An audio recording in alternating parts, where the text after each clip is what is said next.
What's good, YouTube? It is your boy Big Cool coming to you from Colossal Sports TV, and I am back with another video.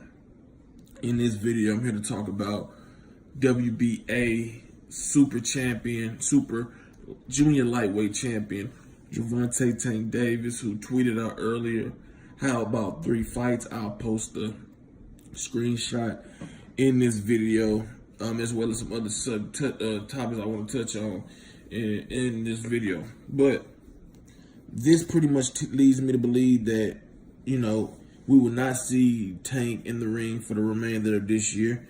It is October 23rd, exactly today, and with no fight seemingly being close to being lined up, I think that we'll see him in the ring in January, maybe on the undercard of Errol Spence versus the rumored Louis Colossal fight that is going to take place in either January or February. So I think that'll be the move for Tank Davis, although there have been rumors that he would face Abner Mares potentially on the undercard of Deontay Wilder versus Tyson Fury December 1st on a Showtime pay-per-view. But nothing has been made of that since. So I think Tank Davis's next 3 fights, since he put it out there, should be in unification bouts. I know he can't unify the WBA super title and the WBA regular title, which Alberto Machado is the WBA regular champion, which is crazy because he should be the WBA super champion because he defeated Jazriel Corrales, the WBA champion at the time, for that title. I'll post that screenshot as well on Machado giving his thoughts on why he feels that he's the real WBA champion, and I agree with him. But let's look at it, man. Tank Davis does a whole bunch of tweeting, and he's highly critical of other fighters. He's very opinionated, and that's fine and dandy, but it's time for Tank Davis to step his motherfucking competition up.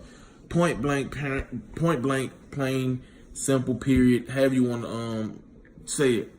It is time for him to step up his competition. His goal should be to unify the junior lightweight division, become undisputed champion, at least become a unified champion. We know the long talks and back and forth rivalry and war of words between him and IBF junior lightweight champion Tevin Farmer for a while now.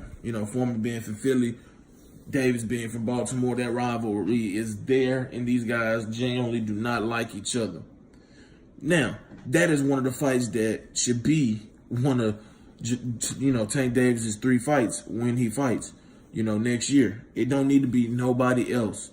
That'll be a huge undisputed, a huge unification fight. The bad blood is genuine. These guys clearly don't like each other. Tevin Farmer is a slick, southpaw, quick hands, very athletic, very fast, and really can move and punch. Good defensively. Tank Davis is a power puncher with fast hands, very athletic, good counter puncher. He's very explosive. So that is a fight that definitely should be on tap for next year. No ifs and buts about it.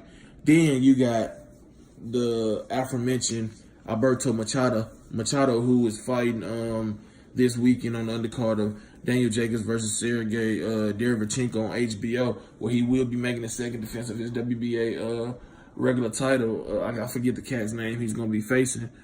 He's a guy who has tremendous height. I want to say he's about 5'9", 5'10". Off the top of my head, I could be wrong, but he's 20-0 with 16 knockouts. He knocked out Jazriel Corrales, a guy who is skilled, very skilled, knocked him out in their fight, then made work of his last opponent, just worked him over and stopped him. But this guy is one of those guys that is a high-risk, low-reward type fighter. He has a very good skill set, decent hand speed, good jab, good fundamentals, and he's an explosive fighter. He has been decked before by Corrales, so he's not foreign to getting dropped. But this guy is a very good fighter, man, and he poses threats for anybody with his height, reach, and his power alone. He's going to make it a tough night at the office for whoever it may be, whether it's Machado and Berchelt, whether it's Tevin Foreman, whether it's Gervonta Davis. He's going to be a tough out for anybody. But I think there will be an excellent fight, an offensive explosion type fight, where we see Davis definitely tested like never before. And last but not least, Machado and Berchelt. You know, from Mexico, he's the WBC junior lightweight champion. I think he has 1 or 2 losses. He's a power puncher. He's getting ready to fight. What's his name? Roman. I forget his first name, but guy with 60+ fights. You know, an experienced, tough veteran. They're getting ready to fight in November. And Berchelt, you know, he the one that he fucked up Francisco Vargas. You know, he's a very good fighter, explosive. You know, good boxer, very good puncher, and he's the WBC junior lightweight champion. That would be a unification bout. And these 3 fights would signal to us that Tank Davis is serious about becoming a superstar, a pound-for-pound great, you know, a legend. If he could, you know, fight these fights and win them, that does a lot for him in his resume, in his confidence. He's already confident as it is, but these are the fights that he should be targeting. Yeah, the Abner Mares fights are cool. I love Abner. That's my guy. One of my favorite fighters, a great fighter. But at that point, at that moment, it really does nothing. It's a name and it's a good win, but you would be bringing Abner Mares up from 126 to 130. Yes, Abner called out Tank Davis, but still, just because he called him out don't mean you got to fight him. You know, Abner holds no weight at 130. Farmer, Machado, Berchelt holds tons of weight because they're all champions. 2 of the 3 would be for unification bouts for that WBC title and that IBF strap. So these are the guys that Tank Davis needs to be targeting. Not Abner Mares, not Leo Santa Cruz, not a rematch with Lee Selby, or not Lee Selby, or fucking Lee Walsh, or Liam Walsh, whatever the fuck his name is. Y'all know what I'm talking about. Motherfucker, he washed over there in the UK. He needs to be looking forward and not backwards, and he needs to be stepping up his competition, man, because it's getting downright embarrassing and frustrating to constantly, you know, wonder when Tank gonna step up his competition.